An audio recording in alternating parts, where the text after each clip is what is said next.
how's it going? Alright, we are at the second segment of the Mac OS X, just kind of showing you around tour. Okay, so this was Mac OS X operating system Tiger, and I just kind of showed you that when you turn on your external devices, they pop right on the desktop so they're easily accessible, and you don't have to go through a lot of, hoopla to get to them. It's right there at your fingertips. So I got both of those right here, and also I have they have the overall internal Macintosh hard drive, and this is where you may have some of your files, but if you go and click on it, you can get to your applications.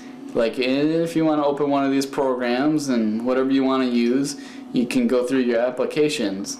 You can look at your desktop, and you can also look at some of your folders that you might have, like some of your movies you have on there or your music.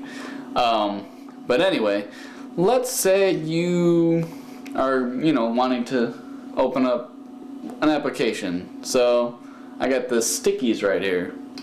You just double click it and boom, there it is. Opens right up. Now here's the cool part about the Mac OS X is that it has what's called a dock.